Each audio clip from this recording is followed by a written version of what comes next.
Abramos nuestra Biblia, por favor, en el libro de Mateo, Evangelio de Mateo, se le conoce como el Evangelio de Mateo, en el capítulo 9, y vamos a leer del verso 18 en adelante. Vamos a leer algunos pasajes que ustedes seguramente conocen bastante, pero que es necesario hoy, por la indicación del Señor, hablar acerca de esto. No vamos a hablar no vamos a enfocar el tema sobre la parte en sí de la sanidad, sino el tema está basado en que Jesucristo es incuestionablemente el Hijo de Dios. Por mucho que las religiones en el mundo o la sociedad en el mundo en general ha tratado de desvirtuar que Jesús realmente es el Hijo de Dios, vamos a ver a través de la palabra que Jesús era el Hijo de Dios. Amén. Y ahí en ese pasaje de Mateo, en el capítulo 9, verso 18, dice, mientras él hablaba estas cosas, o sea, hablaba acerca del ayuno, hablaba acerca ya había hecho el llamamiento de algunos de los discípulos, y dice, he aquí vino un hombre principal. O sea, este era un hombre muy importante en la sociedad judía, era un hombre número uno, religiosamente un hombre muy poderoso dentro de lo que era el Sanedrín. Número dos, era un hombre sumamente rico, también de acuerdo a lo que los historiadores nos enseñan. Cuando dice un hombre principal de la sinagoga, es porque él era parte del Sanedrín. Existían los sacerdotes, existía lo que llamamos aquí, conocemos nosotros modernamente como la congregación, pero este hombre era principal, es como una junta directiva, por ejemplo, solo que era el grupo religioso más poderoso que había en Israel en ese tiempo. Y dice que este hombre vino y se postró delante de él diciéndole, mi hija acaba de morir, pero ven y pon tu mano sobre ella y vivirá. Jesús se levantó y lo siguió con sus discípulos. Y he aquí una mujer que sufría de hemorragia desde hacía 12 años, se le acercó por detrás y tocó el borde de su manto. Porque ella pensaba dentro de sí, si solamente toco su vestido, seré sanada. Pero Jesús, volviéndose y mirándola, dijo, ten ánimo, hija, tu fe te ha salvado. Y la mujer fue sanada desde aquella hora. Cuando Jesús llegó a la casa del principal y vio a los que tocaban las flautas y a la multitud que hacía bullicio, les dijo, apártense, porque la muchacha no ha muerto, sino que duerme. Y se burlaban de él. Y cuando hubieron sacado a la gente, sacaron a la gente, miren, de ahí Jesús dio la orden que la sacaran. Y él entró, la tomó de la mano y la muchacha se levantó. Salió esta noticia por toda aquella tierra. Mientras Jesús pasaba de allí, lo siguieron dos ciegos, clamando a gritos y diciendo, ten misericordia de nosotros, hijo de David. Cuando él llegó a la casa, los ciegos vinieron a él y Jesús les dijo, ¿creen que puedo hacer esto? Y ellos dijeron, sí, Señor. Entonces les tocó los ojos diciendo, conforme a la fe de ustedes les sea hecho. Y los ojos de ellos fueron abiertos. Y entonces Jesús les encargó rigurosamente diciendo, miren, que nadie lo sepa. Pero ellos salieron y difundieron su fama por toda aquella tierra. Mientras, verso 32, terminamos en el 34, mientras aquellos salían, he aquí le trajeron un hombre mudo, endemoniado. Y tan pronto fue echado fuera el demonio, el mudo habló. Y las multitudes se maravillaban diciendo, nunca se ha visto semejante cosa en Israel. Pero los fariseos decían, por el príncipe de los demonios, echa fuera los demonios. Este pasaje incluye 4 necesidades desesperantes. Piensen por un momento, más allá del milagro realizado sobre cada uno de ellos, piensen en la necesidad que cada uno de ellos tenía. Era una necesidad desesperante. El principal de la sinagoga, teniendo todo el dinero que podía tener, no podía hacer nada para salvar a su hijo. O sea, todo lo que él tenía, los mejores médicos, los mejores recursos, posiblemente la habitación era una habitación acondicionada para que ella recibiera todos los tratos, pero no pudo hacer absolutamente nada. No, él sabía que no podía hacer nada y por eso recurre a Jesús. gente desesperada, pero fíjense bien que estos 4 casos nos muestran 2 cosas importantísimas para el creyente y para la gente que no cree. Número 1, Cristo es el Hijo de Dios. Auténticamente, Cristo es el Hijo de Dios. Desde allá, hace más de 2000 años hasta este momento, Cristo ahora está sentado a la diestra del Padre y Él es el Hijo de Dios. Número 2, y esto nos interesa mucho, no solo por la declaración, la confesión, dice Romanos capítulo 10, versos 9 y 10, dice, si creyeres en tu corazón y confesares con tu boca que Jesús es el Hijo de Dios. ¿Sí? Es una confesión del Hijo de Dios. Fíjense que Juan, en la primera carta, cuando Juan habla acerca de esto, que han salido algunos por el mundo que niega que Jesús ha venido en carne. Amén. Este es un problema serio, porque a veces se olvida, en el mismo cristianismo se olvida esta acción tan importante de parte de Dios y de parte del Hijo también. Y aquí viene la segunda parte importante. Cristo tiene el poder para suplir las necesidades más desesperantes en el corazón del ser humano. Jesús tiene el poder para hacerlo. Amén. Y algunos van por eso, buscando a Jesús, pero lo van buscando por el poder que tiene para sanar. Pero debemos de empezar por el principio. Y empezar por el principio es aceptar que Jesús es el Hijo de Dios primero. Reconocer que Jesús es el Hijo de Dios. Fíjense que cuando le pregunta a uno de estos ciegos, él dice, yo sí creo que puedes. O sea, él está pensando delante de quién está parado. Porque lo puedo hacer dudar. Fíjense que en algún momento podemos dudar. El creyente puede terminar dudando y parece una incongruencia o incoherencia o ambigüedad, como lo querramos ver en algún momento, porque digamos, yo sí creo que Él es el Hijo de Dios, pero no creo que Él pueda. O yo sí creo que Él puede, porque es un profeta, porque es alguien sobrenatural, pero no sé. No estoy seguro si realmente Él es el Hijo de Dios. Muchos se levantaron en ese tiempo diciendo que Jesús era un profeta. Bueno, miren, los fariseos lo acusaron de que él, por Beelzebú, por Satanás, hacía esas cosas. Ahora, ¿qué es lo que el Señor requiere de nosotros? ¿Qué requiere de ti y de mí? Número 1, fe. Eso es lo que, miren, tal vez los papás van a entender mejor esta parte. ¿Qué es lo que un padre espera de su hijo? Número 1, que tenga fe en él. Número 2, que lo ame.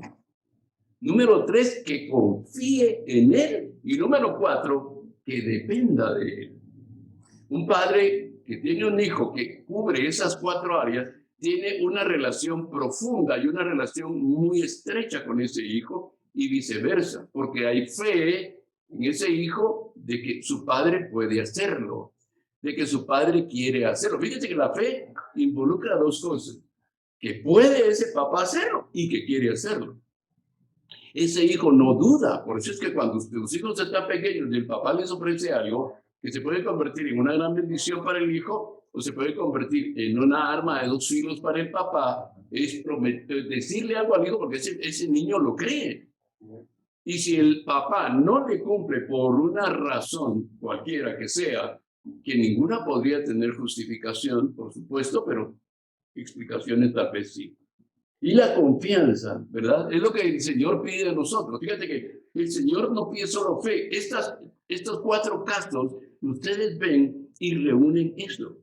Creyeron y tuvieron confianza. Fíjense que ese hombre, primero, esa capacidad económica que él tenía, el poder que tenía, porque el Sanedrín era una organización sumamente poderosa en ese tiempo de Israel.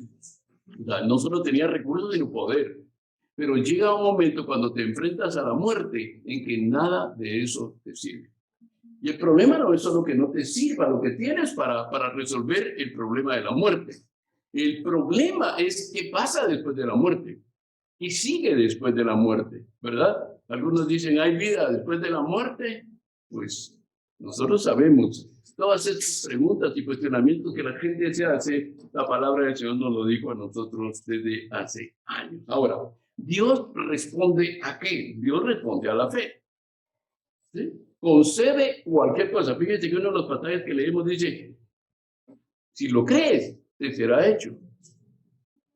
Y entonces tenemos que llegar nosotros a una confrontación con nosotros mismos y decir, ¿qué deseos hay en mi corazón que todavía no se han cumplido? ¿O por qué cosa vengo orando y todavía no se ha cumplido? Y cuando nosotros llegamos a este punto, tenemos que pensar, bueno, ¿cómo está mi fe? Porque Dios sí quiere, ¿sí? Que se han torcido estas cosas a través de toda esa teología de la prosperidad es otra cosa, pero que Dios sí quiere. Amén. Ahora, tenemos que creer, número uno, que Jesús es el Hijo de Dios, de verdad creerlo. Ahora, ¿cuál es una de los síntomas en un cristiano de que cree que Jesús es el Hijo de Dios? La forma en la que vive cada día. ¿Sí? Y una de las formas de ese creyente para estar seguro que Jesús es el Hijo de Dios y para hacer una manifestación, su vida sea una manifestación de que Jesús es el Hijo de Dios, es cuánto medita en la palabra de Dios durante el día, cuánto reflexiona en la palabra de Dios y cuánto él habla de Cristo con su vida. Alguien dijo en algún momento que tu vida hable más fuerte que las palabras. Ahora, eso no necesariamente es cierto. ¿Sí? Porque el evangelio debe ser predicado. La fe viene por el oír. Y el oír por la palabra de Dios. Así es que no puedes decir, solo con mi testimonio voy a ganar almas. No. La palabra del Señor dice que debemos hablar, debemos decir, debemos proclamar, debemos declarar la palabra. Porque la gente va a creer por lo que nosotros hablemos. Porque si nosotros solo queremos que a través de nuestro testimonio la gente vea nuestro testimonio y por eso quiera conocer a Cristo, puede ser una cuestión puramente moral lo que nosotros estemos viviendo y podemos ser buenos hombres y buenas mujeres. ¿Sí? Tenemos buen testimonio, pero hablamos, contamos lo que Dios ha hecho por nosotros, le contamos a la gente quién es Jesucristo, o esperamos que el Señor se les revele a ellos. Todo lo que el Hijo de Dios tenía que hacer ya lo hizo en la cruz del Calvario. Ahora la responsabilidad es de nosotros como iglesia. Amén. Fíjense bien que cuando el Señor en cada uno de estos casos intervinieron personas. Amén. Vemos el caso de la hija. Ella fue levantada por la fe de ¿quién? De su papá. Ella estaba muerta. Si ustedes entienden lo que leen, como le dijo Felipe, aquel hombre eunuco etíope, le dijo, ¿entiendes lo que lee? Y este hombre le dijo, ¿cómo voy a entender si no hay quien me lo explique? Amén. Por lo tanto, no se trata solo de que nosotros querramos que la gente vea que tenemos una buena vida, que tenemos un buen matrimonio, o una buena familia, que somos correctos en todo. No, es importante contarle. Felipe le contó y dice que este hombre dijo, aquí hay agua, que impide que yo sea bautizado. Miren la convicción que vino a través de la enseñanza y la revelación, porque ese padre dice que fue la fe de él la que provocó que esa niña haya sido levantada. Porque estaba muerta. Ustedes leen en el pasaje y se dan cuenta que estaba muerta. Ahí estaban las plañideras, ¿verdad? Así les dicen plañideras. Había gente contratada, la gente rica en ese tiempo contrataba personas para que lloraran en los funerales. ¿Se imaginan esa gente cuánta agua tenía que tomar para sacar tantas lágrimas, verdad? Porque ahí estaban llorando y Jesús sabía que era gente pagada, que no tenían absolutamente ninguna compasión ni misericordia por la persona que había, por las personas que habían quedado de la persona que había muerto. Y él lo sacó. Hay personas que cuando vas a hablar de fe, puede ser que haya personas que no creen y esas personas deben de ser quitadas del lugar porque su incredulidad será tan fuerte que podrá estorbar aquello que tú vas a decir. La mujer con hemorragia dice que tenía años de tener esa hemorragia. Yo creo que quienes han tenido algún problema de hemorragia, de cualquier tipo, las mujeres obviamente pasan por ese proceso y saben, imagínense 12 años, cómo estaba el cuerpo de esa mujer. Amén. Pero ella fue sanada por la fe de ¿quién? De ella. Fue sanada por la fe de ella. Mientras que la niña fue resucitada por la fe del Padre, esta mujer fue sanada por la fe de ella. Miren cómo abarca el Señor todo esto. Los ciegos que recibieron la vista, su propia persistencia en la fe. Ellos fueron, fíjense que encontraron en el camino a Jesús. Ahora, no dice que Jesús se detuvo para sanarlo. Jesús siguió caminando. O sea, dicho en términos muy emocionales, diríamos, los ignoró. Ahora, ¿qué hacemos cuando hemos orado al Señor y sentimos que Él nos está ignorando? Fíjense que ellos, su persistencia, ellos lo siguieron hasta la casa. Y fue en la casa donde ellos fueron sanados.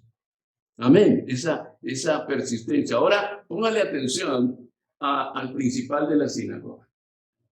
Va a traer a Jesús. Lo convence que él vaya a su casa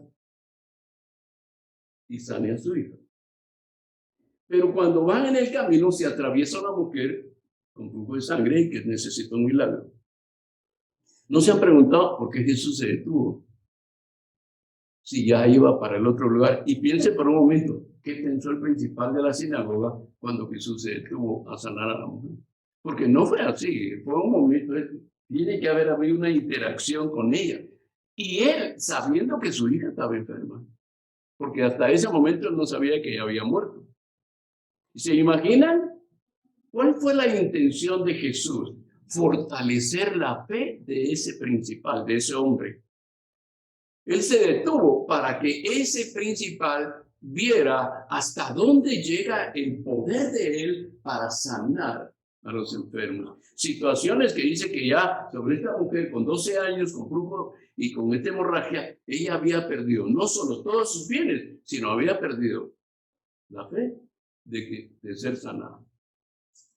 Ahora, Jesús se detiene para sanarla, pero no solo el milagro, sino que él lo que estaba haciendo era fortaleciendo la fe del principal para que al ver el milagro que él estaba haciendo con esta mujer, que seguramente la conocía, su fe se fortaleciera y él siguiera camino a su casa con la certeza que algo iba a hacer Jesús. Miren, y para la mente terrenal y limitada, cuando pensamos algo va a hacer Jesús, es más que suficiente ese algo para lo que nosotros realmente estamos viviendo, ¿verdad? Quisiéramos que hiciera todo como lo hizo con ellos, le dio vida a esta niña. Amén. Y los ciegos, por supuesto, tienen ese seguirlo y seguirlo. Porque miren, ¿qué les garantizaba que Jesús los iba a sanar? ¿Qué les garantizaba que iban a poder entrar a la casa? Porque era muchísima gente la que seguía a Jesús. ¿Qué les garantizaba que los iban a dejar entrar a la casa? Miren, los ciegos generalmente en la época de Jesús, todos eran mendigos. Podemos decir, no, pero había un ciego rico. Tal vez sí, pero la mayoría de ciegos históricamente eran mendigos. Ahora él va a la casa en donde generalmente eran casas de personas que se habían convertido a él, algunos personas con muchos bienes, algunos otros pues habían sido como Nicodemo, como José de Arimatea, y ellos iban con la confianza que iban a lograr lo que ellos necesitaban.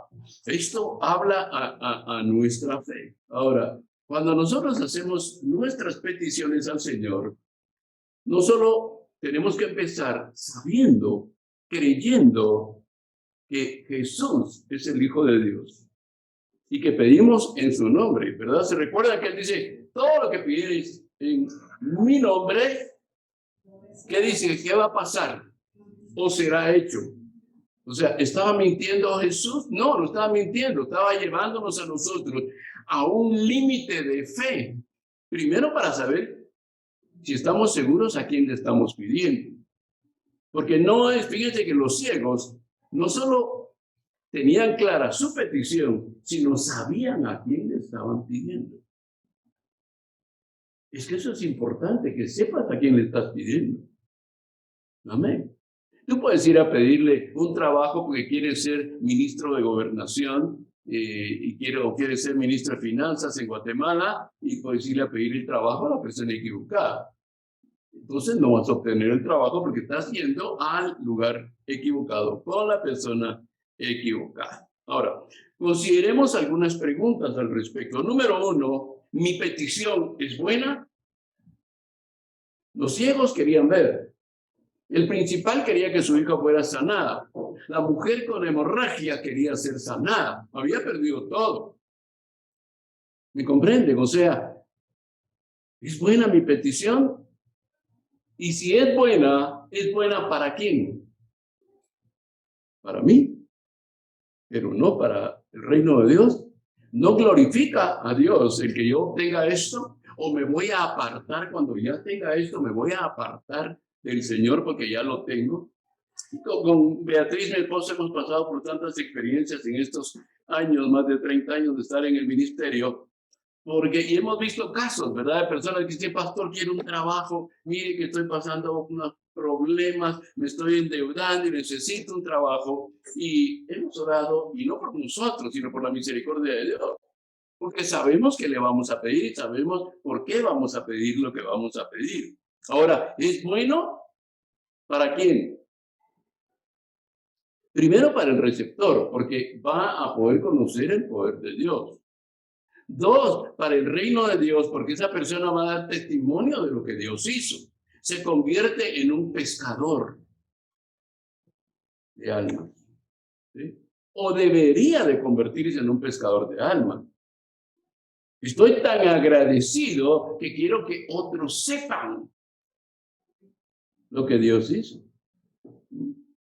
Hay momentos en los cuales Dios te va a decir que no lo digas. ¿Por qué? Porque hay cosas que son para ti, son perlas que Dios te da y son tuyas.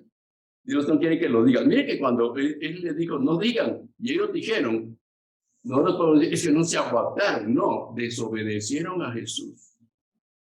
¿Por qué les dijo que no dijeran nada? Porque era parte del plan de él. Pero ellos fueron y le contaron a todo el mundo. Eran un poco chismosos los muchachos, pero bueno. Ahora, ¿es buena para Dios mismo y es buena para la gloria de Dios? Porque ese es el punto. ¿Es buena para la gloria de Dios? Esto le va a dar gloria a Dios, es lo que yo tengo que ver. Y los que están en casa tienen que pensar, cuando yo le pido a Dios, ¿es bueno porque le va a dar gloria a Dios esto? Y esto nos va a orientar mucho en las peticiones que nosotros hagamos. Amén. Es hecha con fe. Creo. ¿Verdad que Santiago dice? ¿Verdad? Que si pedimos algo, tenemos que creer que Dios está allí. Miren, muchas de las oraciones no son contestadas porque son oraciones protocolarias, nada más. Hice mi oración de la mañana. Miren, ¿saben cómo lo pruebo yo? En algún momento, cuando me dicen, es que hoy estuve orando o ayer oré, ¿qué le dijiste a Dios? Y hay personas que no se acuerdan qué le dijeron. De verdad, ustedes dirán, no puede ser. Sí, no se acuerdan. ¿Sí? Es que, bueno, no me acuerdo, se lo voy a parafrasear, pastor. Ya no es parafrasear, me va a cuentear, porque, ¿verdad? Entonces, le ponen parafrasear para espiritualizarlo un poquito, ¿verdad? Muy bien, fíjense, Hebreos 11:6, no lo sabemos y hoy quiero repetir esto. Pero sin fe es imposible agradar a Dios. ¿Eso qué significa? Que Dios no te va a contestar. Pongámoslo en plano y seco. Sin fe es imposible agradar a Dios. No te va a contestar porque no tienes fe. Estos 4 casos nos muestran fe. Fíjense que ese hombre principal, él sabía que Jesús tenía la suficiente compasión para ir a sanar a su hija. Él sabía que él era el Hijo de Dios. No podía ser cualquier profeta. Miren que si era miembro del Sanedrín, era un hombre capacitado y con mucho conocimiento acerca de las Escrituras. No era un ignorante. Era un hombre entrenado en el conocimiento de la ley de Moisés. Pero él, por revelación del Espíritu Santo, porque esta es la diferencia entre el Hijo de Dios o los hijos de Dios, las hijas de Dios, con el resto del mundo. Que a ti, ¿cómo es que te convertiste en cristiano o en cristiana? ¿Qué fue lo que provocó ese cambio en tu vida? El Espíritu Santo de Dios, porque él dijo Jesús, él es el que convence de pecado, de justicia y de juicio.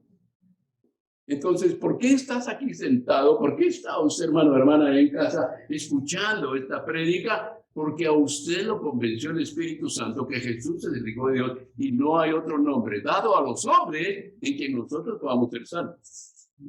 No lo hay. No existe otro nombre, por mucho que querramos incluir nombres por allí. No, es únicamente en el Hijo de Dios. Amén.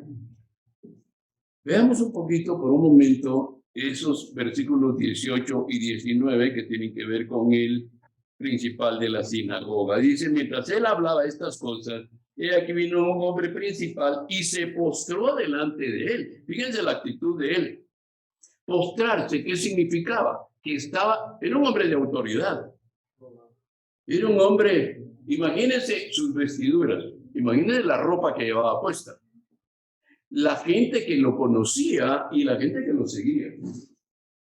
¿Y cómo andaba Jesús? Si ustedes piensan en cómo se vestía Jesús, por mucho que en algún momento lo saques con unos mantos blancos, blanquísimos, él andaba en caminos polvorientos. Dormía, a veces dice, el Hijo del Hombre no tiene una cama, ¿verdad? O limpia en donde dormir, ¿verdad? Dice, una piedra en la tierra. Y ese hombre principal se postra. Fíjense que es una de las evidencias de un verdadero creyente. Tiene la facilidad, por amor, de postrarse delante del Señor. ¿Amén? Yo recuerdo hace muchos años, de verdad, yo empezaba a caminar en el Evangelio. Llegó a la iglesia en donde yo nací, una de las iglesias de las Asambleas de Dios. Llegó una mujer, como mi esposa dice, emperifollada, ¿verdad? Y muy elegante, de buena posición. Y cuando dijeron, vamos a doblar nuestras rodillas, porque por las características religiosas de este movimiento de las asambleas, dice, vamos a arrodillarnos todos y vamos a orar al Señor y vamos a postrarnos. Y ella se quedó parada. ¿Por qué me di cuenta yo? Porque yo era diácono, entonces yo estaba parado atrás. Yo estaba parado atrás. Ustedes que no me van a poner, porque yo tenía que estar controlando con otros hermanos, por supuesto, ¿verdad? Y me recuerdo que la mujer no se postró. Y mire que en algún momento la tomó el Espíritu Santo porque la había llevado esa noche, era una vigilia, para que su alma fuera totalmente transformada y salvada. Y miren, el Espíritu Santo lo tomó y le ha dado, se cayó, esa mujer se cayó al piso solita. Y empezó el Espíritu Santo a trabajar con ella. Cuando se levantó, estaba toda despeinada, ya sin maquillaje, ¿verdad? Sin zapatos, porque no sé cómo los zapatos. Ahí estaban los zapatos, no se los llevó nadie, pero descalza. Es esto, ¿verdad? O sea, no es que el Señor esté humillando a nadie, con ella tuvo ese trato personal. Pero miren, este hombre dice que va. ¿Qué lo lleva a eso? Su estado de desesperación. ¿Qué hace usted cuando su hijo está enfermo y usted no sabe qué hacer? Aparte de llamar al doctor, pero no sabe, no pasa. El doctor le da medicamentos y la situación sigue igual. ¿Cómo se empieza a sentir?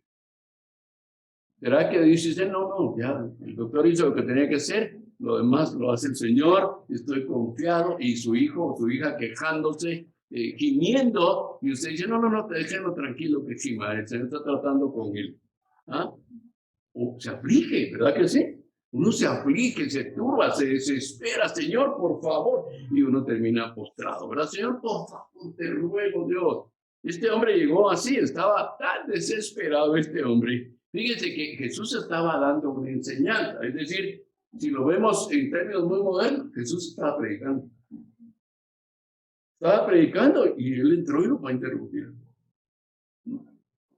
que los discípulos no lo alcanzaron, sino lo taclean y no lo dejan llegar. Pero llegó y lo interrumpió. Fíjense la desesperación de este hombre. La fe del creyente debe llegar hasta ese nivel, ¿verdad? De llamar la atención de Dios. Eso fue lo que él hizo, llamó la atención de Dios, del Hijo de Dios, Jesucristo, Dios mismo. Amén. Siempre voy a estar remarcando todas estas cosas. Isaías lo dice de una manera muy especial en el capítulo 66 y verso 2 del libro de Isaías, el profeta Isaías, ahí en el Antiguo Testamento. La palabra del Señor lo dice de esta manera. Mire cómo expresa Dios esto. Esto va a traer mucha confianza a tu corazón, amado hermano, hermana. Aquellos hermanos que están en casa, hermanos, esto va a traerles mucha confianza. Miren, el creyente, dice la palabra del Señor, que nosotros no caminamos por vista, nosotros caminamos por fe. Amén. Y mire, Isaías 66:2 dice, mi mano hizo todas estas cosas. Y así todas estas cosas fueron, dice Jehová. Pero miraré a aquel que es pobre y humilde de espíritu, que tiembla a mi palabra. Amén. En contraposición, ¿qué está diciendo? Que él no va a atender al orgulloso y arrogante. Eso es lo que está diciendo en contra, como decimos, entre línea. Amén. Ahora, no es que Dios esté dándonos a nosotros adivinanza o haciéndonos que nosotros tratemos de descubrir cosas. No, Él está diciendo aquí que Él va a llamar mi atención el que es pobre y es humilde. ¿Pobre en qué? En espíritu, ¿verdad? Y es humilde de corazón, dice, y que tiembla a mi palabra. Amén. ¿Cómo leemos la palabra del Señor? ¿Con qué actitud leemos la palabra del Señor? Es la actitud de decir, me voy a llevar la Biblia. Bueno, ahora están en los teléfonos también, pero mientras estaba esperando, es que el doctor se tarda mucho, entonces mientras lo esperaba me puse a leer la Biblia. ¿Usted cree que esa es una actitud correcta de leer la palabra de Dios? ¿Tiembla ante eso? Si tiembla, ya no va a tener que entrar donde el doctor. Amén. Porque la palabra del Señor le está dando vida, le está dando una infusión de vida a usted en eso. Miren que la actitud de este hombre dice que él adoró. O sea, no solo se postró, adoró. ¿Qué le dijo al Señor? ¿Qué le decimos nosotros al Señor cuando vamos delante de su presencia? Amén. Ahora, miren el ejemplo que le dio a los discípulos. Miren a los discípulos peleándose por un lugar en el reino de los cielos, ¿verdad? Y ven a este hombre con toda la importancia que él tenía y él dice que se acerca a él. Mateo 18:4 dice, así que cualquiera que se humille como este niño, ese es el mayor en el reino de los cielos. Amén. Un niño tiene eso, ¿verdad? Es sencillo y aunque lo regañen, vuelve a regresar, ¿verdad? Y aunque lo corrigan, vuelve y él sigue amando a sus papás. Aunque le han dado sus paletazos, vuelve a regresar con su papá y su mamá, ¿verdad? Aunque la mamá le haya dado ahí una remecida, vuelve a regresar con ella. Y todavía la abraza y la besa porque sabe cómo a las mujeres se les dobla el corazón, ¿verdad? Y dice él aquí, en el Salmo 91:15, tan conocido por todos, dice, me invocará y yo le responderé. ¿A quién? El pobre de espíritu y el humilde de corazón, aunque son dos pasajes diferentes. Dice, me invocará y yo le responderé. Con él estaré yo en la angustia. Lo libraré y le glorificaré. Amén. Es glorioso, es maravilloso cuando nosotros sabemos esto, porque miren, esto debe darnos a nosotros una tremenda confianza. Miren, me decía una persona esta semana, cristiano, él no voy a decir de qué iglesia para que no se enoje, pero me decía, se enteró del percance que tuve ahí con mi salud y me dijo, pastor, ¿usted se vacunó? Y le dije, sí, 2 veces, le dije hasta con signos de admiración. Entonces me manda un artículo donde dice que están muriendo los que están dando problemas cardíacos y problemas de todo tipo a los que se vacunaron. Entonces yo le digo, yo prefiero creerle a Dios que creerle a usted, mi hermano. Y el Señor dice que aunque bebiere cosa mortífera, no moriré. Amén. Así es que sea lo que sea, vamos por obediencia. Y pues, sí, yo confío en el Señor. Dios, mi vida está en sus manos. Él es mi Dios. Y al final, hermanos, piensen en esto. Al final, si el Señor me llama a su presencia, voy a estar al mejor lugar eternamente. No se trata que por eso nos estemos todos deseando morirnos, porque tenemos mucho que hacer aquí todavía. Amén. Ahora, fíjese la fe de este hombre. Él le dice, ella vivirá. Miren la declaración que este hombre hace. Ahí en el verso 19, cuando él está hablando, dice él ahí en el verso 18, mi hija acaba de morir, pero ven y pon tu mano sobre ella y vivirá. Miren qué fe la de ese hombre, miren qué certeza la de ese hombre. Él puede haber dicho, pues, no me quiso atender Jesús, ¿verdad? Como algunos cristianos tristemente a veces dicen, es que Dios no me oye a mí, ¿verdad? Los que ministramos, ¿verdad? Que esto nos van a decir, ore usted porque usted tiene más fe que yo, ¿verdad? Pero tú eres tan hijo de Dios como yo. Dios te ama a ti tanto como me ama a mí. No me ama más a mí por ser pastor. No, ese es un trabajo que el Señor me llama a hacer para Él. Pero miren este hombre, dice, pon tu mano y vivirá. Ahora, nosotros a veces queremos aparentar ser muy humildes, ¿verdad? Y decimos, Señor, si tú quisieras poner tu mano. Miren la fe de este hombre, dijo, pon tu mano y vivirá. La certeza de que si Jesús hacía eso, la misma mujer del flujo de sangre, si tan solo toco el borde de su manto, seré sana. A veces nos ahogamos nosotros en problemas, hermanos, y se nos olvida recurrir a Él. Él es el Señor de todo. Amén. No se trata solo de decir, y se lo decía a los matrimonios anoche, no se trata solo de decir, Jesús es el Señor de mi casa. Qué bonito, es un cliché muy bonito, pero ¿lo crees? ¿Vives con esa certeza? Porque a veces las cosas más horrendas, los cristianos las hacen en su casa. El público no, pero pasa así. Y decimos que Jesús es el Señor de nuestra casa. Pero decimos que Él es, pero creemos que Él no está ahí. Y Él sí está ahí. Amén. Así es que, hermano, a partir de ahora, cuando ore creyendo, si su oración es correcta y su oración es buena y su petición es correcta, ore creyendo, número uno, que Dios está allí, número dos, que Él lo ama tanto que quiere concederle los deseos de su corazón. Amén.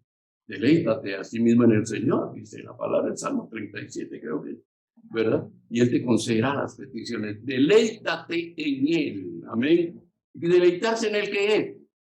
Hablar con Él diariamente, leer su palabra, conocer su palabra, buscar revelación en la palabra del Señor, asistir a congregarse con los santos, porque al final estaremos eternamente reunidos allá. Esto a veces causa un poco de confusión, porque dice, ¿para qué vamos a reunir si todos vamos a estar con ellos en la eternidad?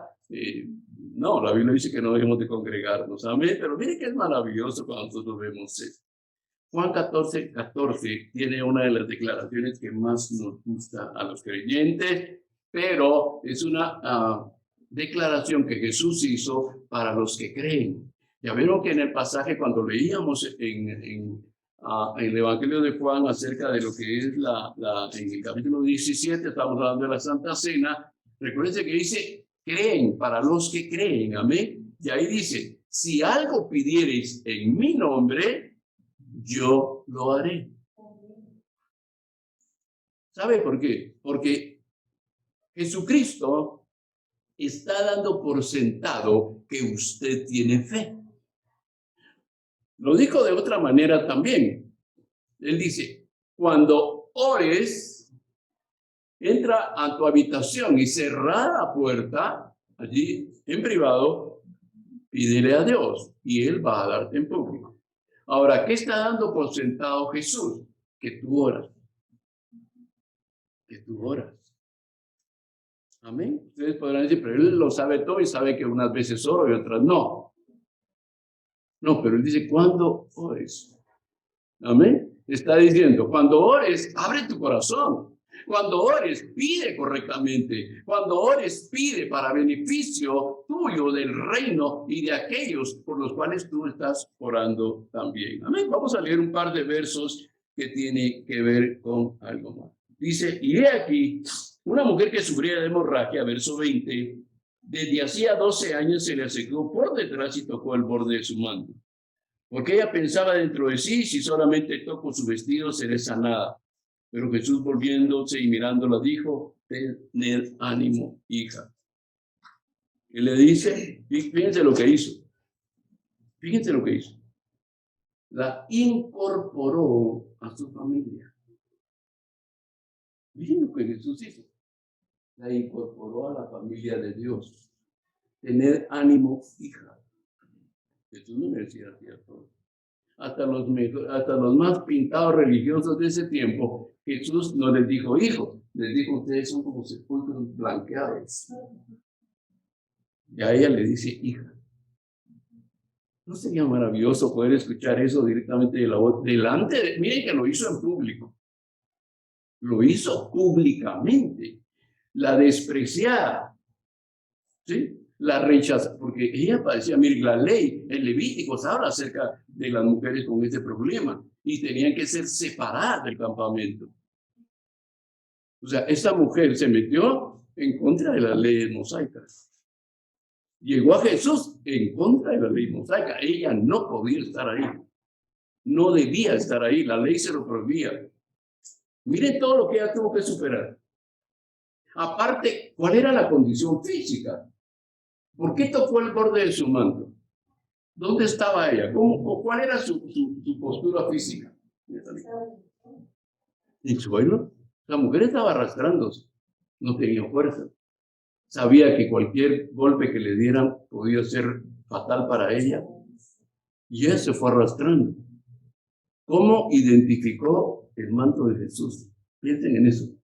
Había mucha gente. ¿Cómo identificó el manto de Jesús? ¿Cómo supo que era él? Lo conocía, ya lo había visto. Ella ya había visto, pero no había podido llegar a él. Y ella posiblemente dijo, tanta gente con él, estoy siendo un poco imaginativo en esto, tengo que memorizarme cómo son sus sandalias, cuál es el color de su ropa, cómo camina él para poder saber sus pasos. Y en un momento determinado ella alcanzó el borde del manto.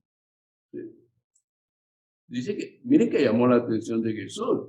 Cuando él le dice a los discípulos, ¿quién me tocó? Los discípulos, ¿qué le dijeron? ¿Cómo preguntas esto si mira toda la gente que está aquí metida empujando? ¿Cómo? Pero Jesús sabía que poder, cuando usted ve la palabra virtud en la Biblia, está hablando de poder. Es la misma palabra que en el griego se usa para poder. Jesús sabía que poder había salido de él. Poder para sanar y poder para vivir. Porque esta mujer no solo fue sanada, debe haber vivido muchos años. Después de haber perdido todo y de haber estado totalmente enferma. Amén. Fíjese pues cómo capta la atención de Jesús. No es necesario a veces, los ciegos, los leprosos, casi siempre la gente gritaba para llamar la atención de Jesús. Fíjense que esta mujer, hay momentos en los cuales debemos de clamar audiblemente, pero hay momentos de silencio y momentos contemplativos en los que solo, como esta mujer, vamos a tocar el borde de sus pies o sus manos, ¿sí? Silenciosamente, en medio de nuestra necesidad, en medio de nuestro gemir. Amén. ¿Se recuerda a Ana, la mamá de Samuel? ¿Se recuerda que al templo llegó y ella gemía? El mismo sacerdote, Elí, no entendía lo que ella estaba diciendo. Su gemir, su angustia, su desesperación era tal que no se le entendía lo que estaba diciendo. Yo pensó que estaba borracha. Pero ¿quién la oyó? Dios. Dios. Y a veces no tenemos que gritar, ¿verdad? Ya les conté lo que me pasó en Florencia, esa vez que llegué desesperado gritando, ¿verdad? Y yo solito allá, Beatriz se quedó en casa, y yo gritaba, Señor. Era más o menos el mes de septiembre, porque era tiempo de lotes, y me recuerdo que de pronto yo gritando, hermano, y me pasé no sé cuánto tiempo gritaba, yo me arrodillaba, y de repente oigo que me silban, y me estaban silbando donde estaba la milpa, el terreno donde estaba toda la milpa. Y me estaba llamando un niño, un adolescente, así. Y me llamaron, y me sabré qué pensaron, pero estaban asando elotes, y me dijeron que me sentara con ellos a comer elotes.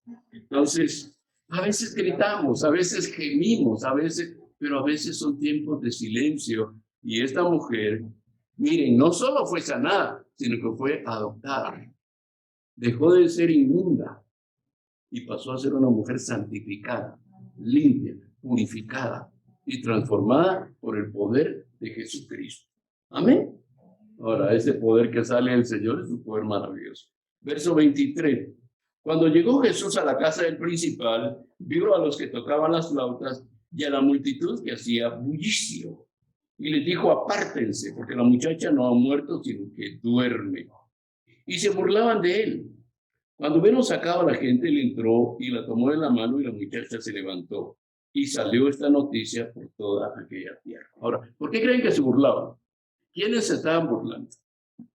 Primero, los que le habían pagado a estos para que lloraran en el velorio. Luego, los que estaban llorando. ¿Por qué? Porque al igual que aquellos que Jesús echó del templo, si Jesús sanaba y levantaba, ¿sí? Fíjense bien, si Jesús sanaba a esa niña, ¿qué iba a pasar con el negocio de los plañideros? Se les arruinaba. Entonces no les iban a pagar, ¿verdad? Porque no tenían por qué llorar. Por eso se estaban burlando, porque no querían que Jesús fuera a hacer aquello para lo cual el principal de la sinagoga lo había llamado. A veces tenemos personas a nuestro alrededor que se burlan de lo que nosotros hacemos porque no quieren que nosotros lleguemos al Señor para presentar nuestra petición. ¿Para qué vas a ir a la iglesia? ¿Qué vas a hacer el domingo? ¿Para qué vas? No, hombre, aprovecharlo, ¿verdad? Y hacer otras cosas, hagamos otras cosas. ¿Para qué vas a ir? Mira, te estás convirtiendo en un pandereta, te estás convirtiendo en un aleluya. Se burlan. ¿Por qué? Porque no quieren que tú vengas a recibir la revelación que Dios te quiere dar. Y ellos se burlaban de Jesús. ¿Por qué? Porque pensaban, ellos ya lo conocían. Miren, la fama de Jesús dice que se extendía por todos lados. Y ellos sabían que si él entraba ahí, iba a resucitar a la niña. Entonces no querían que entrara. No lo podían detener porque no tenían autoridad, pero dice que se burlaba. Ahora, ¿cuál era la condición emocional en ese momento del principal? Él ya le habían dicho que ya no molestara al maestro porque ya la niña había muerto. Encima de eso, él se detiene todavía a sanar a una mujer con problemas ahí de flujo, ¿sí? De sangre. Ahora, de hemorragia, perdón, de sangre. Dice, pero fíjese que este hombre jamás perdió la confianza y jamás perdió la fe. Esa es una enseñanza tremenda y poderosa para nosotros. Nunca, si le has hecho una petición al Señor, la petición es buena, es correcta y sabes que Dios puede y quiere actuar a tu favor, nunca permitas que personas a tu alrededor te quiten eso que Dios te ha dado. Con burlas o con palabras de incredulidad, ¿verdad? No, hombre, él no lo hace. Lo hace por la gente que está más metida en la iglesia, pero vos casi ni vas, ¿verdad? Pero este hombre tampoco dice que era precisamente un seguidor de Jesús, lo conocía. Ahora piensen en la atmósfera en ese momento en la casa. Bullicio, grito, llanto, ¿verdad? Sonando ahí algunos instrumentos con las marchas fúnebres, ¿verdad usted? Y aquellas marchas fúnebres, la gente llorando, unos gritando, otros gritaban porque, ¿verdad? ¿Han ustedes a veces a un velorio donde una persona que nunca han visto en el velorio llega y abraza a los deudos y todavía encima de eso llora? Y todos preguntan después quién es y al final dice, perdón, me confundí de velorio. Y dice, oh, pero lloró y abrazó a los que estaban allí. ¿Verdad? Pues estos eran más o menos parecidos. Oye, estaban allí gritando y así. La atmósfera era una atmósfera, como decimos nosotros, pesada, ¿verdad? Y una atmósfera, sobre todo esto, mis amados hermanos, una atmósfera de incredulidad.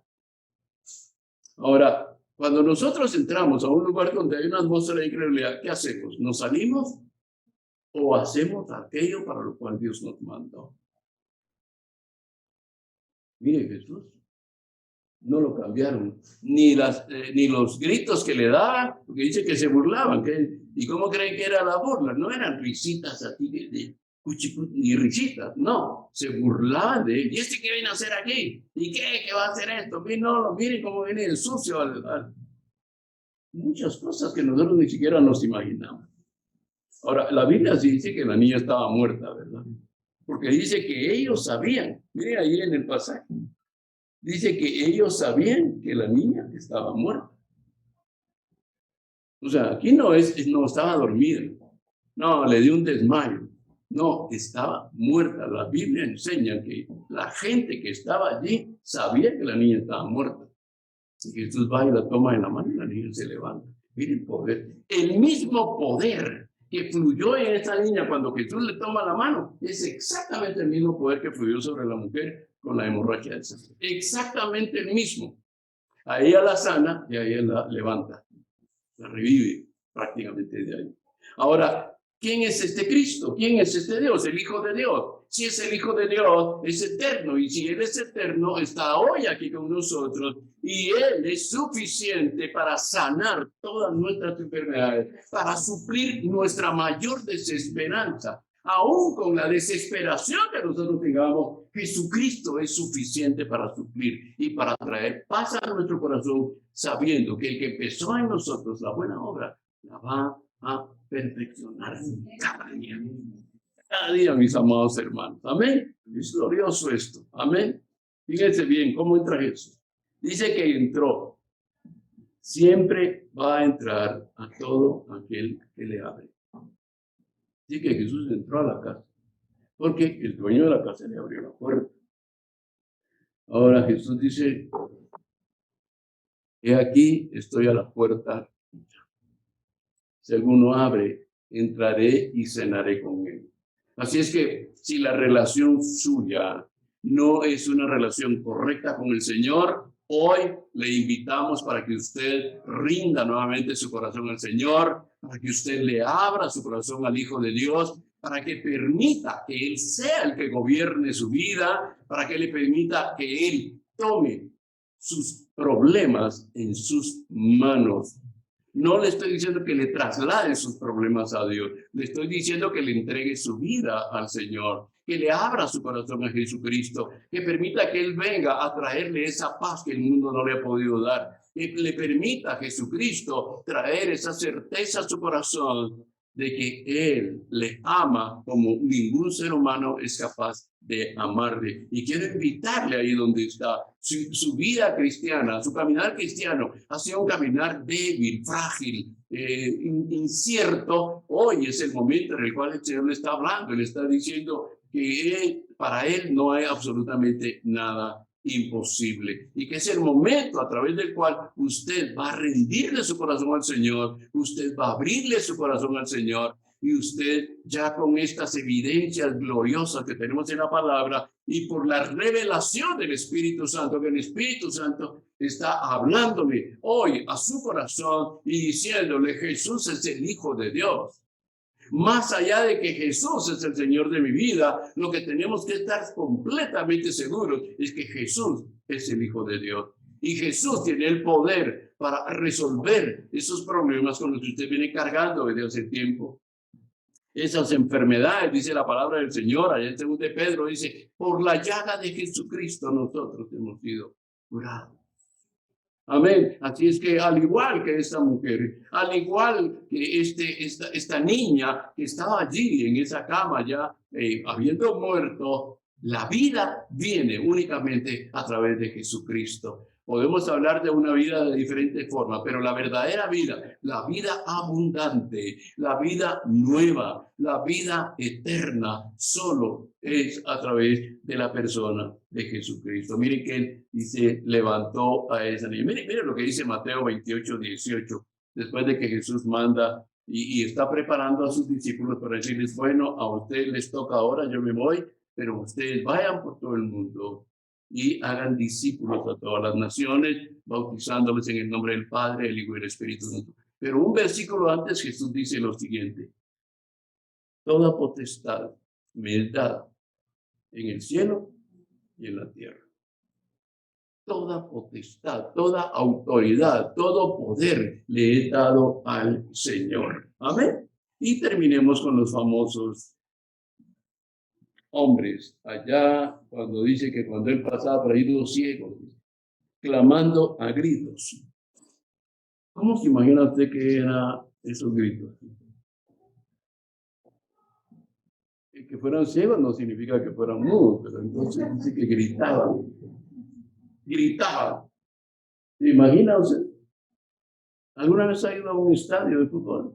Cuando meten un gol o cuando fallan el penalti, porque igual uno grita igual. ¿Cuál es ese grito? Grito tremendo. Desgarradores en algún momento, ¿verdad? No quiero si usted es del otro equipo, qué sufrimiento el de este hombre. Amén. Ciegos, sentados a la orilla del camino, mendigos. Dice que oyeron, dice, tú, hijo de David, mira la confesión que hacen. Hijo de David solo se lo podían decir al Hijo de Dios encarnado. No era para cualquiera, no era Salomón. Ellos recordaban lo que la palabra del Señor, que las escrituras decían acerca del trono de David, y que un hijo de él se iba a sentar en un trono perpetuo. Eso era lo que esos ciegos estaban recordando en la escritura. Y lo vieron y ellos sabían que él era. Y le dicen, tú, hijo de David, se refieren a él directamente. Dice, ten misericordia de nosotros. No es, Señor, yo he trabajado para ti cuántos años en la iglesia, Señor, me merezco este ascenso. Señor, yo siempre te he buscado, yo siempre he dado, yo siempre... No dijeron eso, dijeron, ten misericordia de nosotros. Y es parte de lo que nosotros tenemos que pedir, misericordia del Señor. Ahora, la respuesta de Jesús fue una respuesta compasiva, pero contundente. Los desafió en su fe. Y les dijo, ¿ustedes creen que yo puedo hacer esto? Miren que cuando le pides algo al Señor, si escucharan la voz del Señor que te dice, ¿tú crees que yo puedo hacer eso? Yo no sé cuántos creyentes dudarían. Dirían, tal vez. ¿Saben cuál es una forma de dudar de Dios? Decirle, yo sí creo que tú puedes, lo que no sé es si quieres. Esa es una forma de incredulidad que hay entre el pueblo cristiano. Yo sé que tú puedes, eres todopoderoso, Jehová de los ejércitos, león de la tribu de Judá y todo, pero no sé si quieres. ¿Saben qué están haciendo? Están dudando del amor de Dios. No está, fíjate que no tienen un problema de fe, tienen un problema de identidad con Dios. Es un problema de identidad. No sé si quieres. Dudan del amor de Dios. ¿Por qué cree usted que es salvo? Alguno dirá, por gracia soy salvo. ¿De quién la gracia? De Dios. ¿Qué tenía usted? ¿Qué méritos hizo para que el Señor lo salvara? Ninguno. Cero. Es más, todos estábamos destituidos de la gloria de Dios. ¿Amén? Dice que nuestra justicia era como trapo de inmundicia. O sea que nosotros no teníamos, ni usted ni yo teníamos ningún mérito para que Dios nos hiciera sus hijos. Ahora Él nos llama hijos. ¿No le da a usted alegría y gusto saber que usted es hijo de Dios y que Jesús lo confiesa delante de los ángeles? Mire que los ángeles a usted le conocen todas las mañas también. Y sin embargo, Jesús lo confiesa a usted delante de ellos y del Padre. Y dice, lo abraza, es como que lo abraza y dice, mi hijo. Imagina usted a Pedro cuando Jesús lo llama y que Jesús lo empujara y le dijera, Pedro, me amas. ¿Cómo se hubiera sentido Pedro? pero lo abrazó. Dijo, me ama. Está diciendo, sé lo que vas a contestar, pero mi mano, mi brazo, te dice más de lo que puedan ser mis propias. Mire que más de lo que puedan ser mis propias palabras, te lo dice mi brazo. Ese abrazo, ese tenerte cerca y saber que me perteneces. Mire, como dicen en las loterías de los barrios, que no le digan, que no le cuenten, porque a lo mejor le mienten. Usted es hijo de Dios, usted es una hija de Dios. No lo dude, porque para eso vino el Hijo de Dios, para deshacer todas las obras del diablo sobre su vida. Así que somos hijos de Dios. Amén. Algunos no creen absolutamente. O sea, creen, pero no creen. ¿Sí? Otros dudan de que Jesús tenga el poder para hacerlo. Amén. Miren las clases de cristianos. Otros lo ignoran porque son autosuficientes. Creen que yo lo arreglo de alguna forma. Si Dios me quiere ayudar, pues bienvenido. Pero si no me ayuda, yo ya tengo la salida, ya tengo la forma de hacerlo. ¿Cuántos errores cometemos los cristianos por no esperar en Él y no creerle a Él? Y entonces nos precipitamos y nos metemos a cosas donde Dios no nos llamó. Hacemos cosas que Dios no nos dijo que hiciéramos. Amén. Algunos le piden misericordia al Señor, pero nunca siguen a Jesús. Nunca lo siguen. ¿Se acuerdan de los 10 leprosos? ¿Verdad que solo uno regresó? Dice, y se postró. ¿Y los otros 9? No le siguieron. Fueron sanados. Recibieron la misericordia, pero no siguieron a Jesús. Amén. Así es que, miren, termino con esto, concluyo con esto. Isaías 75:24 tiene una de las promesas más esperanzadoras para los hijos de Dios. Antes que clamen, responderé yo. Mientras hablan, yo habré oído. Dígame si eso no es esperanzador. Antes que clamen, responderé yo. O sea, la respuesta ya viene. El Señor sabe nuestras necesidades. Por eso el apóstol habla acerca de esto y dice, echando toda vuestra ansiedad sobre él, en el libro de Filipenses 4, dice, echando toda vuestra ansiedad sobre él, porque él tiene cuidado de vosotros. Amén. Ahora, para usted y para mí en la labor evangelística, porque, amado hermano, hermana y hermanos que están en casa, tenemos una responsabilidad evangelística. No es solo lo que hemos recibido de Dios, no es solo la confianza y la certeza que somos hijos de Dios, no se trata solo de saber que si oramos, Él nos concede las peticiones que nosotros tengamos en nuestro corazón. Hay una responsabilidad que el Señor nos da y nos enseña a través de estos pasajes de ir y traer a otros hacia Jesús. Amén. Tenemos una responsabilidad porque muchas personas, amados hermanos, no vendrán a menos que los vayamos a traer. Amén. Si quiere, a veces decimos, si quiere va a llegar solo. Eso es no tener misericordia. No, Él nos enseña. Algunos van a tener que irlos a traer usted para que se salven. ¿Por qué le damos recomendaciones de buenos médicos a las personas?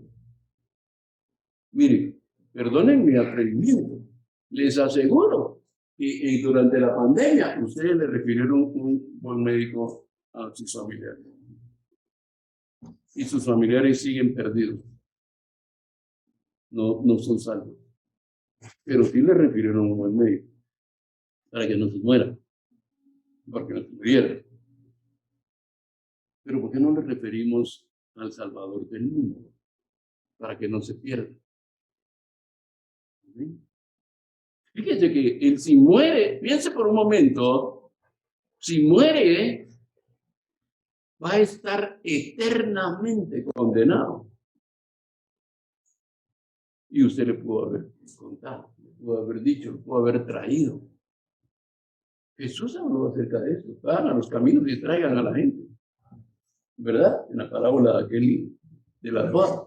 Y dice, y algunos que no quieren entrar, o que no, tienen pereza, o que creen que es muy lejos, fuércenlos a entrar. Llévenselos. Aunque sea la fuerza, llévenlos. Comprométanlos, pues, de alguna forma.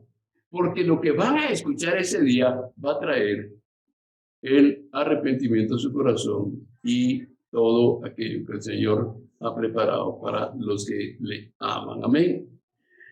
Muy bien, vamos a orar al Señor. Solo hay un pasaje más que dice Efesios 1, 19 a 20. Y cuál la supereminente grandeza de su poder para con nosotros, los que creemos. El poder de Dios solo se va a manifestar en los que creen. Según la operación del poder de su fuerza, la cual operó en Cristo, resucitándole de los muertos y sentándolo a su diestra en lugares celestiales. Fíjate que dice su poder para con nosotros, que es el mismo poder en Cristo, porque Cristo está en nosotros. Padre, hoy en el nombre de Jesucristo, oramos delante de tu presencia, Señor, sabiendo que tú estás aquí. Señor, en este pequeño lugar que tú escogiste para establecernos, plantarnos en esta colonia mariscal, en este lugar, Señor, limitado por paredes físicas, materiales. Tus hijos no tenemos limitación, Señor, porque el justo por su fe vivirá. Porque el justo vivirá por la fe en Jesucristo, que es ilimitado. Dios eterno, sabemos, Señor, que en nuestra naturaleza terrenal tenemos limitaciones. Estamos, Señor, reducidos en aquellas cosas materiales, temporales. Pero esta mañana, Señor, al concluir este tiempo de compartir la palabra, hemos aprendido, Señor, que nuestra fe, el amor, la confianza, Señor, y la dependencia es ese vínculo que nos une a ti, Señor, de una manera profunda, de una manera seria. Y que entonces, Señor, en nuestro corazón habrá tal certeza y tal convicción de que Jesús es el Hijo de Dios. Que Jesús está aquí, hoy. Está en nuestra casa cuando estamos allá. Está en nuestro vehículo cuando estamos allí. Que, Señor, hablemos audiblemente. Oh, Señor, hablemos en voz baja. Tú, Señor, nos escuchas. Pero podemos orar, Señor, con esa confianza y esa convicción de que tú nos oyes. Y si nos oyes, tenemos las peticiones que te hayamos hecho. Padre eterno, hoy pedimos, Señor, ese milagro de sanidad sobre los enfermos, Señor. Los enfermos de nuestra congregación, primeramente, Señor. Aquellos que hoy están presentes en el templo y aquellos que están en casa. No dudamos, bajo ninguna circunstancia, bajo ningún ángulo. No dudamos, Señor, que tú quieres sanarlos, Señor. Que no hay enfermedad, por grave, por crónica que ésta sea, que tú no puedas sanar. Invocamos el nombre del Padre, del Hijo y del Espíritu Santo, para que a través del poder creativo del Espíritu Santo, la palabra que dice que por la llaga de Jesucristo hemos sido curados, alcance a cada uno de aquellos hermanos y hermanas que han sufrido una afección en su cuerpo y necesitan la intervención de Dios, más allá de los medicamentos, más allá, Señor, del diagnóstico médico. Tú eres el dador de vida, Señor. Y tú no das una vida pingüe, una vida miserable, una vida limitada, sino una vida abundante en ti. Hoy, Señor, conforme a tu palabra, desarraigamos toda enfermedad en el cuerpo de nuestros hermanos. Todo virus, toda bacteria se seca, queda incapacitada en el nombre de Jesús. Pierde toda eficacia nociva en el cuerpo de mis hermanos, ahora mismo, en el nombre de Jesús.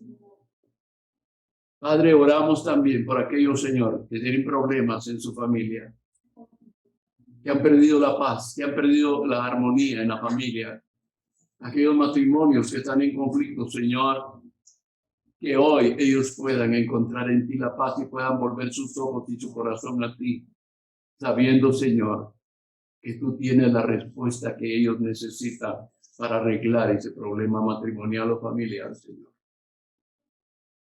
En el nombre de Jesucristo te lo pedimos a ti. Oramos por aquellos hermanos que tienen escasez porque han perdido su trabajo, porque les han reducido su salario en su trabajo. Señor, oramos a ti para que sea abierta esa puerta que solo tú puedes abrir, Señor. Para que sus ojos puedan ver en la dirección correcta.